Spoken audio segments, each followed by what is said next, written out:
ಜಾತಿ ಗಣತಿ ವರದಿಯನ್ನು ತಕ್ಷಣ ಸಾರ್ವಜನಿಕರ ಮುಂದಿಡಬೇಕು.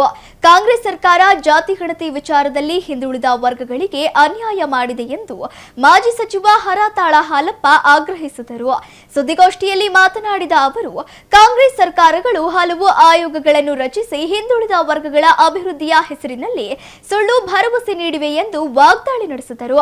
ಸಿದ್ದರಾಮಯ್ಯ ಅವರು ಅಧಿಕಾರಕ್ಕೆ ಬಂದ ಬಳಿಕ ಕಾಂತರಾಜ ಆಯೋಗದ ವರದಿ ಸಲ್ಲಿಕೆಯಾಗಿದ್ದರು. ಸರ್ಕಾರ ಅದನ್ನು ಅಂಗೀಕರಿಸಲಿಲ್ಲ. ನಂತರ ಮತ್ತೆ ಕಾಂಗ್ರೆಸ್ ಅಧಿಕಾರಕ್ಕೆ ಬಂದರೂ ಯಾವುದೇ ಕ್ರಮ ಕೈಗೊಳ್ಳಲಿಲ್ಲ ಎಂದು ಟೀಕಿಸಿದರು. ಜಾತಿ ಗಣತಿಗಾಗಿ ಸುಮಾರು 200 ಕೋಟಿ ರೂಪಾಯಿ ವೆಚ್ಚ ಮಾಡಿದ್ದರು. ಧನ, ಸಮಯ ಮತ್ತು ಶ್ರಮವನ್ನು ವ್ಯರ್ಥ ಮಾಡಿ ವರದಿಯನ್ನು ಕಸದ ಬುಟ್ಟಿಗೆ ಹಾಕಿದಂತಾಗಿದೆ ಎಂದು ಆರೋಪಿಸಿದರು. 90 ದಿನಗಳಲ್ಲಿ ಹೊಸ ಸಾಮಾಜಿಕ ಸಮೀಕ್ಷೆ ಪೂರ್ಣಗೊಳಿಸುವುದಾಗಿ ಸಿದ್ದರಾಮಯ್ಯ ಭರವಸೆ ನೀಡಿದ್ದರೂ ಅದು ಈಡೇರಲಿಲ್ಲ. ಬಳಿಕ ದೆಹಲಿಯಿಂದ ಬಂದ ಕೆಲವೇ ಗಂಟೆಗಳಲ್ಲಿ ತರಾತುರಿಯಲ್ಲಿ ವರದಿ ಸ್ವೀಕರಿಸಲಾಯಿತು. ವರದಿ ಸ್ವೀಕರಿಸಿದ ನಂತರ ಅದನ್ನು ಸಚಿವ ಸಂಪುಟದ ಮುಂದೆ ಮಂಡಿಸಿ ಮುಂದಿನ ಕ್ರಮ ಕೈಗೊಳ್ಳಬೇಕಿತ್ತು. ಆದರೆ ಅದು ಇನ್ನೂ ಆಗಿಲ್ಲ ಎಂದು ಅಸಮಾಧಾನ ವ್ಯಕ್ತಪಡಿಸಿದರು. ಅಹಿಂದ ಪರ ಎಂದು ಹೇಳಿಕೊಳ್ಳುವ ಕಾಂಗ್ರೆಸ್ ಸರ್ಕಾರ ಹಿಂದುಳಿದ ವರ್ಗಗಳಿಗೆ ಅನ್ಯಾಯ ಮಾಡುತ್ತಿದ್ದು, ಈಗಾಗಲೇ ಸಿದ್ಧವಾಗಿರುವ ಜಾತಿ ಗಣತಿ ವರದಿಯನ್ನು ಸಾರ್ವಜನಿಕರಿಗೆ ಬಿಡುಗಡೆ ಮಾಡಿ ಅದರ ವಿವರಗಳನ್ನು ತಿಳಿಸಬೇಕು ಎಂದು ಅವರು ಆಗ್ರಹಿಸಿದರು. ಸುದ್ದಿಗೋಷ್ಠಿಯಲ್ಲಿ ಬಿಜೆಪಿ ಜಿಲ್ಲಾಧ್ಯಕ್ಷ ರಾಜಶೇಖರ್ ನಾಗಪ್ಪ, ಮಾಜಿ ಅಧ್ಯಕ್ಷ ಯಶವಂತರಾವ್ ಜಾಧವ್, ರಾಜನಹಳ್ಳಿ ಶಿವಕುಮಾರ್, ಅಂಬರ್ಕರ್ ರಘು ಸೇರಿದಂತೆ ಇತರರಿದ್ದರು. ಕಾಂಗ್ರೆಸ್ನವರು ಕಳೆದ 16 ವರ್ಷಗಳಿಂದ ನಾವು ಹಿಂದುಳಿದ ವರ್ಗದವರ ಪರ ನಾವು ಆಯೋಗಗಳನ್ನು ರಚನೆ ಮಾಡಿದ್ದೇವೆ, ಅದು ವರದಿ ಪಡಿತೇವೆ, ಜಾತಿ ಗಣತಿ, ಸೋಷಿಯೋ ಎಕನಾಮಿಕ್ ಸರ್ವೆ ಮಾಡಿಸ್ತೇವೆ, ಅವರಿಗೆ ಸವಲತ್ತುಗಳನ್ನು ಕೊಡ್ತೇವೆ ಅಂತ ಹೇಳಿ ಹಿಂದುಳಿದ ಜನಾಂಗಗಳನ್ನು ತಪ್ಪು ದಾರಿಗೆ ಎಳಿತಕ್ಕಂಥ ಪ್ರಯತ್ನ ಕಳೆದ 16 ವರ್ಷಗಳಿಂದ ಮಾಡ್ಕೊಂಬಂದಿದ್ದಾರೆ. ವಿಶೇಷವಾಗಿ 2013ರಲ್ಲಿ ಕಾಂಗ್ರೆಸ್ ಸರ್ಕಾರ ಬಂತು, ಸಿದ್ದರಾಮಯ್ಯನವರು ಮುಖ್ಯಮಂತ್ರಿಗಳಾದರು. ಆಗ ಒಂದಿಷ್ಟು ಭರವಸೆಯನ್ನು ಹಿಂದುಳಿದ ವರ್ಗದವರು ಇಟ್ಟಿದ್ದರು.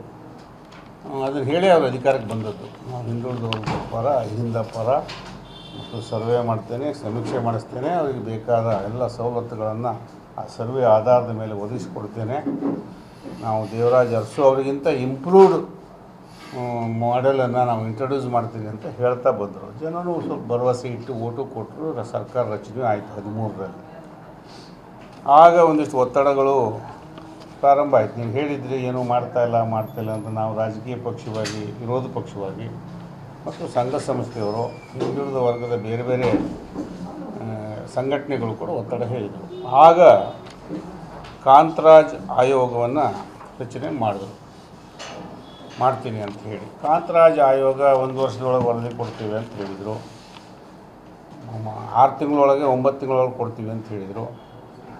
ಆಮೇಲೆ ಅವ್ರು ಕೊಟ್ಟರು ತಡವಾಗಿ, ಸ್ವಲ್ಪ 17ರಲ್ಲಿ ಕೊಟ್ಟರು, 17 ಹತ್ತತ್ರ ಸುಮಾರು ವರ್ಷಗಳ 2-3 ವರ್ಷ ಮಾಡಿದರು. ಆ ವರದಿ ಮೊನ್ನೆ ಅವರು ಸರ್ಕಾರಕ್ಕೆ ಸಬ್ಮಿಟ್ ಮಾಡಿದರು.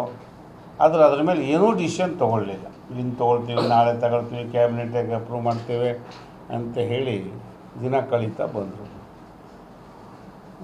ಆಗಲೇ ಇಲ್ಲ, ಅಪ್ರೂವ್ ಆಗಲೇ ಇಲ್ಲ. ಹಾಗೆ ಅವರ ಅಧಿಕಾರ ಹೋಯಿತು. ಕುಮಾರಸ್ವಾಮಿ ಅವರು ಮುಖ್ಯಮಂತ್ರಿ ಆದರೂ ಆ ಸರ್ಕಾರದ ನೇತೃತ್ವ ಸಿದ್ದರಾಮಯ್ಯನ ಕೈಲೇ ಇತ್ತು. ಕಾಂಗ್ರೆಸ್ JDS ಸರ್ಕಾರ ಆದಾಗಲೂ ಕೂಡ ಆಗಲೂ ಏನೂ ಆಗಲಿಲ್ಲ. ನಮ್ಮ ಸರ್ಕಾರ ಬಂತು, ನಮ್ಮಲ್ಲಿ ಒಂದಿಷ್ಟು ಜಿಜ್ಞಾಸೆಗಳಿತ್ತು, ಸರಿಯಾಗಿಲ್ಲ, ಆಗಿದೆ ಅನ್ನೋದು. ಮತ್ತು ಸಿದ್ದರಾಮಯ್ಯನವರು ಇಲ್ಲ ನೋಡಿ 5 ವರ್ಷ ಏನೂ ಮಾಡಲಿಲ್ಲ ಅಂತ ಕಾಂಗ್ರೆಸ್ನವ್ರು ಹೇಳಿ ಮತ್ತೆ ಅಧಿಕಾರಕ್ಕೆ ಬಂದರು. ಆಗಲೂ ಕೂಡ ಇಂದು ಮಾಡ್ತೇನೆ, 2023ರಲ್ಲಿ ಅಧಿಕಾರಕ್ಕೆ ಬಂದರು. ಇಂದು ಮಾಡ್ತೇನೆ, ನಾಳೆ ಮಾಡ್ತೇನೆ, ಅಕ್ಸೆಪ್ಟ್ ಮಾಡ್ತೇನೆ, ಕ್ಯಾಬಿನೆಟ್ಗೆ ಮಂಡಿಸ್ತೇನೆ ಅಂತ ಹೇಳ್ತಾನೇ ಬಂದರು. ಯಾವುದೂ ಆಗಲಿಲ್ಲ. ಕೊನೆಗೆ ಒಂದಿನ ಡೆಲ್ಲಿಗೆ ಹೋದರು, ಬೇರೆ ಯಾವುದೋ ಕಾರಣಕ್ಕೆ. ಅಲ್ಲಿ ಅವರ ಹೈಕಮಾಂಡ್ನವರು ಅದೆಲ್ಲ ಹಾಕ್ಕೊಡ್ದು ನಡಿ ಬಿಸಾಕಿ ಅಂದರು. ಬಿಸಾಕಿ ಅದನ್ನು ಭಾಳ ಹಳೇದಾಗಿದೆ, 10 ವರ್ಷದ ಹಿಂದಿನ ವರದಿ ಅಂತೇಳಿ ಒಂದು ಕಾರಣ ಕೊಟ್ಟು ಅದನ್ನು ಮೂಲೆಗೆ ಹಾಕಿದ್ರು. ಖರ್ಚಾಗಿದ್ದು ಎಷ್ಟು? 200 ಕೋಟಿ. 200 ಕೋಟಿಗಿಂತ ನಮ್ಮ ರಾಜ್ಯ ಸರ್ಕಾರದ ನೌಕರರ ಶ್ರಮ ಎಷ್ಟು ಹಾಳು, ಹಣ ಹಾನಿ, ಸಮಯ ಹಾನಿ, ಶ್ರಮ ಹಾನಿ, ಧನ ಹಾನಿ, ಇವು 3 ಮಾಡಿ ಅದನ್ನು ಕಸದ ಬುಟ್ಟಿಗೆ ಕೇವಲ ಒಂದು ಯಾವುದೋ ಕೋರ್ ಕಮಿಟಿ ಅಂಥದ್ದು ಅವ್ರು ಡೆಲ್ಲಿನಲ್ಲಿ ಹೈಕಮಾಂಡ್ನವ್ರು ಹೇಳಿದ್ರು ಅಂತೇಳಿ ಅದು ಸಿದ್ದರಾಮಯ್ಯ ಅಂತ ಬದ್ಧತೆ ಇದ್ದಾರೆ ಅಂತ ತಿಳ್ಕೊಂಡಂಥ ನಾವು ನಾಡಿನ ಜನರು ಗೆ ಮೋಸ ಆಯಿತು. ಸಿದ್ದರಾಮಯ್ಯನವ್ರ ಮೇಲೆ ಇಟ್ಟಂಥ ಭರವಸೆಗೆ ಚ್ಯುತಿ ಆಯಿತು ನಮಗೆಲ್ಲ. ಸಿದ್ದರಾಮಯ್ಯನವ್ರು ಹೇಳಿದ್ರು ಮತ್ತು ನಾನು ಹೊಸ ಸಮೀಕ್ಷೆ ಮಾಡಿಸ್ತೇನೆ, 90 ದಿನದಲ್ಲಿ ಮಾಡಿಸ್ತೇನೆ, ಸಾಕು 90 ಡೇಸ್ ಅಂದರು ಅಂತ ಹೇಳಿ ಒಂದು ಆದೇಶವನ್ನು ಮಾಡಿದರು. ಜೂನ್ 2025ರಲ್ಲಿ 90 ಡೇಸಲ್ಲಿ ಮಾಡ್ತೀನಿ. ಆದರೆ ಅದು ಶುರುವಾಗಿದ್ದೇ ಕೊನೆಗೆ 3 ತಿಂಗಳು ಬೇಕಾಯ್ತು ಅದು ಶುರುವಾಗೋದಕ್ಕೆ. ಆಮೇಲೆ 11 ತಿಂಗಳಾದರೂ ಅಕ್ಸೆಪ್ಟೇ ಆಗಲಿಲ್ಲ, ಪೂರ್ಣಗೊಳಿಸಲೇ ಇಲ್ಲ. ಆದರೆ ನಮ್ಮ ಬಿಹಾರದಲ್ಲಿ ಮಾಡಿದರು, ತೆಲಂಗಾಣದಲ್ಲಿ ಮಾಡಿದ್ರು ರೇವಂತ್ ರೆಡ್ಡಿ, ಬಿಹಾರದಲ್ಲಿ ನಿತೀಶ್ ಕುಮಾರ್ ಜಾತಿ ಗಣತಿಯನ್ನು ಮಾಡಿಸಿದ್ರು. ಅವರು 3 ತಿಂಗಳಲ್ಲಿ ವರದಿ ತೊಗೊಂಡು ಮಂಡಿಸಿ ಅದನ್ನ ಅಪ್ರೂವ್ ಮಾಡಿದ್ದಾರೆ ಅಂತ ಕೇಳ್ಪಟ್ಟಿದ್ದೇವೆ. ತಾವು ಎಲ್ಲ ತಮ್ಮ ಕೆಲವು ಸ್ನೇಹಿತರ ಗಮನಕ್ಕೂ ಬಂದಿದೆ. ಆದರೆ ನಮ್ಮಲ್ಲಿ 11 ತಿಂಗಳಾದರೂ ಅದನ್ನ ಆಗಲಿಲ್ಲ. ಕೊನೆಗೆ 1 ವರ್ಷ ಆಗೋಯಿತು ಹೇಳಿ. ಅವರ ಪಕ್ಷದ ವ್ಯವಸ್ಥೆ ಒಳಗೆ ಮುಖ್ಯಮಂತ್ರಿ ಬದಲಾವಣೆ ಅಂಥೇಳಿ ಡೆಲ್ಲಿಲಿ ಏನಾಯಿತು ಮಾತುಕತೆ ಮಾಡ್ಕೊಂಡು ಬಂದರು. ಇಲ್ಲಿ ಬಂದು ನಾಳೆ ವರದಿ ಕೊಡಬೇಕು ಅಂತ ಬರೀ 24 ಗಂಟೆ ಅಲ್ಲ 18 ಗಂಟೆ ಮುಂಚೆನೇ ಆಯೋಗದ ಮಧುಸೂದನ್ ನಾಯಕ್ ಆಯೋಗಕ್ಕೆ ಹೇಳಿದ್ರು. ಅದ್ರ ಮಧ್ಯೆ ಕಾಂತರಾಜ್ ಆಯೋಗ ಆಯಿತು, ಜಯಪ್ರಕಾಶ್ ಹೆಗಡೆ ಆಯೋಗ ಆಯಿತು. ಅವ್ರು ಸಬ್ಮಿಟ್ ಮಾಡಿದ್ರು, ಅದಕ್ಕೇನೋ ಅಂಕಿಅಂಶ ಸೇರಿಸಿದ್ರು. ಅದ್ರ ಹಿಂದೆ ಸಿಗ್ನೇಚರ್ ಆಗಿಲ್ಲ ಸೆಕ್ರೆಟರಿದು ಅಂತ ಒಂದು ಕಂಪ್ಲೇಂಟ್ ಬಂತು. ನಾವೆಲ್ಲ ಆಗಿನ ನಮ್ಮ ಶ್ರೀನಿವಾಸ್ ಪೂಜಾರಿ ಅವರು ಮಂತ್ರಿಗಳಾಗಿದ್ದರು, ನಾವು ಎಲ್ಲ ಪ್ರಯತ್ನ ಮಾಡಿದ್ವಿ. ಸಿಗ್ನೇಚರೇ ಇಲ್ಲದೆ ಅದು ಹೆಂಗೆ ಅಕ್ಸೆಪ್ಟ್ ಮಾಡೋದು ಅಂತ ಒಂದು ಪ್ರಶ್ನೆ ಶುರುವಾಯಿತು. ಹೀಗೆ ಮಾಡಲೇ ಇಲ್ಲ. ಈ 18 ಗಂಟೆ ಮುಂಚೆ ಸಬ್ಮಿಟ್ ಮಾಡಿ ಅಂತ ಹೇಳಿ ಡೆಲ್ಲಿಲಿದ್ದಾಗ ಫೋನ್ ಮಾಡಿ ಹೇಳಿದ್ರು. ಬೆಂಗಳೂರಿಗೆ ಬಂದು ಲ್ಯಾಂಡ್ ಆದಮೇಲೆ ಹೇಳಿದ್ರು ನಾಳೆ ಕೊಡಿ ವರದಿ ಸಬ್ಮಿಟ್ ಮಾಡಿ ಅಂತ. ತರಾತುರಿಲಿ ವರದಿಯನ್ನು ಸಬ್ಮಿಟ್ ಮಾಡಿದ್ರು. ಸಿದ್ದರಾಮಯ್ಯನ ಮುಖ್ಯಮಂತ್ರಿ ರಾಜೀನಾಮೆ ಕೊಡೋ ಮೊದಲನೇ ದಿನ ಇದನ್ನು ಮಧುಸೂದನ್ ಆಯೋಗದ ವರದಿಯನ್ನು ಇಶ್ಯೂ ಮಾಡಿಕೊಂಡ್ರು. ಈಗ ಅದನ್ನು ಕ್ಯಾಬಿನೆಟಿಗೆ ಯಾರು ಇಡ್ತಾರೆ, ಎಂದಿಡ್ತಾರೆ, ಈಗಿನ ಸರ್ಕಾರದ ನಿಲುವೇನು, ಸಿದ್ದರಾಮಯ್ಯನವರ ನಿಲುವೇನು, ಅವ್ರದ್ದೇ ನಾಯಕತ್ವ, ಮುಖ್ಯಮಂತ್ರಿ ಬೇರೆ, ಅವ್ರದ್ದೇ ಮುಖ್ಯಮಂತ್ರಿ, ಅವ್ರ ನಿಲುವೇನು ಅಂತ ಮುಖ್ಯಮಂತ್ರಿ ಒಂದು ಶಬ್ದವನ್ನು ಇಲ್ಲಿವರೆಗೆ ಮಾತಾಡಲಿಲ್ಲ.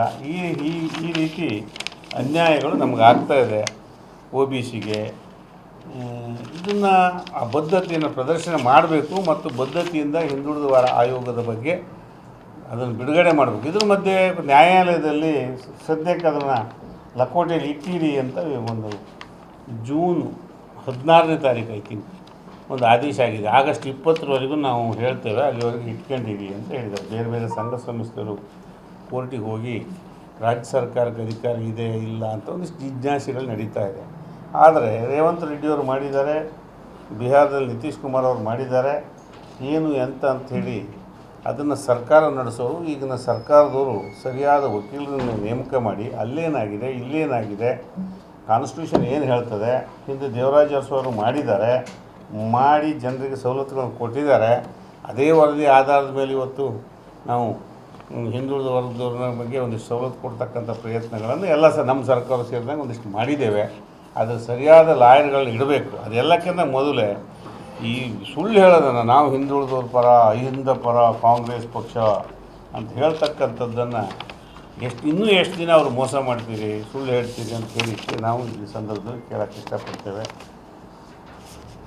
ಈಗ ಅಷ್ಟೇ ಅಲ್ಲ, ಯಾವಾಗೊಂದು 200 ಕೋಟಿ ಶ್ರಮ ಹಾಳಾಯಿತು ಕಾಂತರಾಜ್ ವರದಿ. ಅದಾದಮೇಲೆ ಜಯಪ್ರಕಾಶ್ ಹೆಗಡೆ ವರದಿ, ಅದಕ್ಕೂ ಶ್ರಮ ಹಾಳಾಯಿತು. ಈಗ 600 ಕೋಟಿ ಖರ್ಚಾಗಿದೆ. 600 ಕೋಟಿ ಮೀಸಲಿಟ್ಟಿದ್ದೇನೆ ಅಂತ ಹೇಳಿದ್ರು ಯಾರು, ಹಿಂದಿನ ಸರ್ಕಾರದ CM. ಸಮೀಕ್ಷೆನೂ ಮಾಡಿಸಿದ್ದಾರೆ ಅಂತ ಕೇಳ್ಪಟ್ಟಿದ್ದೀವಿ. ಒಂದಿಷ್ಟು ಮಾಡಿದ್ದಾರೆ.